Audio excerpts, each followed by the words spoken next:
আসসালামু আলাইকুম সম্মানিত ভিউয়ার্স, আমার নতুন আরেকটি ভিডিওতে আপনাদেরকে জানাই স্বাগতম। সম্মানিত প্রিয় সুধী, আপনারা কি নতুন সেলাই মেশিন ব্যবহার করতেছেন বা নতুন মেশিন ক্রয় করেছেন বা আপনি নতুন, তাহলে ভিডিওটি আজকে আপনাদের জন্য। তো সম্মানিত ভিউয়ার্স, যে কমেন্টগুলো আসে সেটা হচ্ছে যে সেলাই মেশিন ব্যবহার করতেছেন বা মেকারের কাছ থেকে নিয়ে আসার পর কিংবা নতুন মেশিন কিনে নিয়ে আসছেন, যে দোকান থেকে নিয়ে আসছিলেন সেই দোকানে বা সেই শোরুমে আমাকে সুন্দরভাবে চালিয়ে দেখে দিচ্ছে, কিন্তু বাসায় আসে আমি দেখতেছি যে মেশিনের সমস্যা, কিংবা আমি মেশিনটা ভালো করে রাখছিলাম, ঠিক করে রাখছিলাম, সঠিকভাবেই ছিল, চালিয়ে দেখলাম, কিন্তু দেখতেছি আমি নতুন ব্যবহার করি, যার জন্য আমি দেখতেছি এখন সেলাইতে বসতে গিয়ে আমার কাপড় এগুচ্ছে না। তো সম্মানিত প্রিয় শুধু আপনারা দেখতে পাইতেছেন আমি এখন মেশিনটা চালিয়ে দেখাবো কাপড় এগুচ্ছে নাকি, মানে সামনে আগাচ্ছে না না।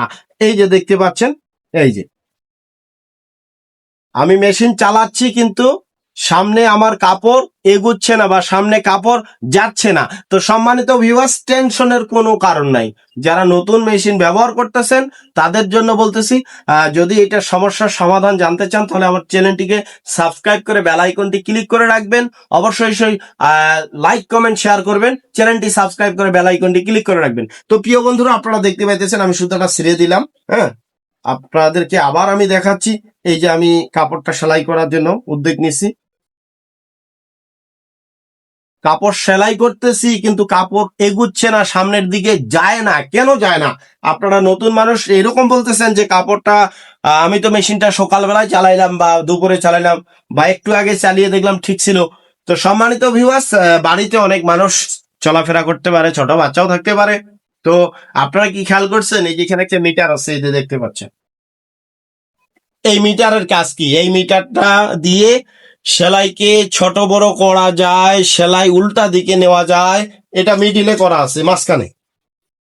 মাঝখানে থাকার কারণে হয়তো কোনো মানুষ, যে কেউ, আপনার মিটারটা নিচে ছিল, ওইভাবে ছিল, উপরে করে রাখছে, আর আপনি আসে মেশিন চালাচ্ছেন, এই যে কাপড় এগুচ্ছে না, সামনের দিকে যায় না, দেখেন কাপড় যায় না। তাহলে করবেন কি? সম্মানিত ভিউয়ার্স, অল্প একটু ভুলের জন্যই কিন্তু বিশাল বড় সমস্যা হয়ে যায়।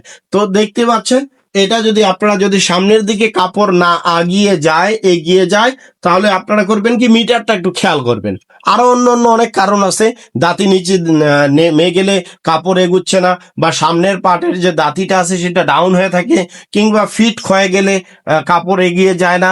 ঠিক আছে, আবার এখানে ভিতরে একটু কাজ আছে, এইখানেও সমস্যা হয়ে থাকলে কিন্তু কাপড় আগাবেই না।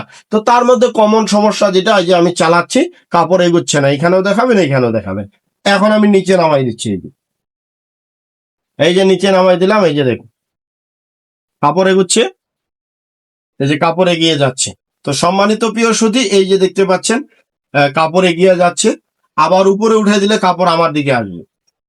এই ভুলটা কিন্তু অনেকেই করে থাকেন যারা নতুন ব্যবহার করেন, যে আমি কি মেশিন নিলাম, কি হইলো মেশিনটার, আমি চালাচ্ছি সোজা দিকে, কাপড় আসতেছে আমার দিকে। যারা নতুন ব্যবহার করে থাকেন তাদের জন্য এই সমস্যাটা হতে পারে।